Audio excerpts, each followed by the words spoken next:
রাহুর আশীর্বাদে হঠাৎ টাকা সম্পত্তি লাভের জ্যাগ, 4 রাশির জীবনে ইউটার্ন। জ্যোতিষশাস্ত্রে রাহু গ্রহকে খুব অশুভ গ্রহ বলেই মনে করা হয়।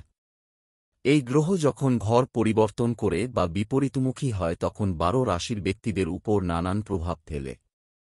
তাছাড়া রাহু যখন কোন রাশির ব্যক্তিদের উপর খারাপ দৃষ্টি দেন তখন তিনি কোনো কাজে এগিয়ে যেতে পারেন না। জ্যোতিষশাস্ত্র অনুসারে রাহুকে 9টি গ্রহের মধ্যে সবচেয়ে শক্তিশালী বলে মনে করা হয়। একটি নির্দিষ্ট সময়ের পরে প্রতিটি গ্রহ তার রাশি পরিবর্তন করে, যার সরাসরি প্রভাব সমস্ত রাশির উপর দেখা যায়। বর্তমানে রাহু মীন রাশিতে এবং রেবতী নক্ষত্রে অবস্থান করছে। এই গ্রহ উত্তর ভাদ্রপদে প্রবেশ করবে 8 জুলাই। এই সময়ে রাহু শনির নক্ষত্রে প্রবেশ করবে, যার সরাসরি প্রভাব 1-2টি রাশির উপর দেখা যাবে। শনির রাশিতে রাহুর প্রবেশের কারণে কিছু রাশির উপর ইতিবাচক প্রভাব দেখা যেতে পারে। আসলে উত্তর ভাদ্রপদকে অদ্ভুত নক্ষত্রগুলির মধ্যে একটি হিসেবে বিবেচনা করা হয়। এই নক্ষত্র সাফল্য, আকস্মিক আর্থিক লাভ, আধ্যাত্মিকতা ইত্যাদির জন্য দায়ী বলে মনে করা হয়। রাহু ও শনির এই শুভ অবস্থান 3 রাশির জন্য খুবই উপকারী হবে।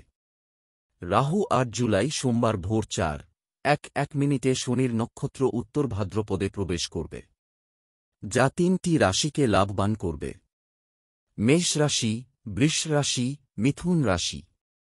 রাশির ব্যক্তিদের পরিবেশ অনুকূলে থাকবে। ব্যবসায় প্রচুর অর্থ লাভ করতে পারবেন।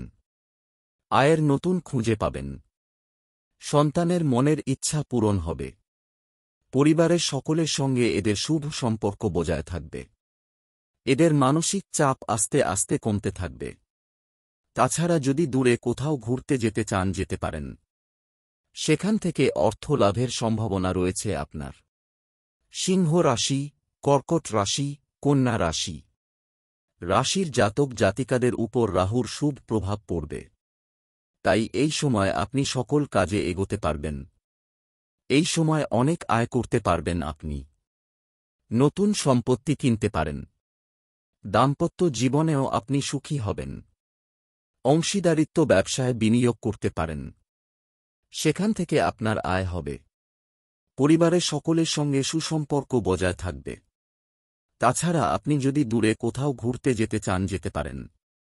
আপনার পরিবারের সদস্যদের সঙ্গে অশান্তির পরিবেশ কেটে যাবে। তুলা রাশি, বৃশ্চিক রাশি, ধনু রাশি। রাশির ব্যক্তিদের হঠাৎই আর্থিক লাভ হওয়ার সম্ভাবনা রয়েছে। ভাগ্যের পূর্ণ সমর্থন পাবেন আপনি। চাকরিতে পদোন্নতি হতে পারে। যারা শেয়ার বাজার, লটারিতে বিনিয়োগ করতে চাইছেন করতে পারবেন। পরিবারের সকলের সঙ্গে শুভ সম্পর্ক বজায় থাকবে। এরা ব্যবসায় খুব সফলতা অর্জন করতে পারবেন। দ্বিতীয় সূর্যগ্রহণে জীবনের সব বাধা কাটিয়ে সাফল্যের শীর্ষে বসবেন কোন রাশির জাতকরা? কুম্ভ রাশি, মকর রাশি, মীন রাশি। রাশিদের ব্যক্তিদের উপর রাহুর শুভ প্রভাব পড়বে। তাই এই সময় আপনার পরিবারের সদস্যদের সঙ্গে খুব ভালো সম্পর্ক বজায় থাকবে। আপনি এতদিন ধরে যে চাকরির জন্য অপেক্ষা করছিলেন সেই চাকরি পেয়ে যাবেন। যারা বেসরকারি চাকরি করছেন তাদের চাকরিতে বেতন বাড়তে পারে। এ সময় যারা পড়ুয়া রয়েছেন তারা পরীক্ষায় যথেষ্ট ভালো লাভ করবেন। মানসিক চাপ তাদের অনেকটাই কমবে।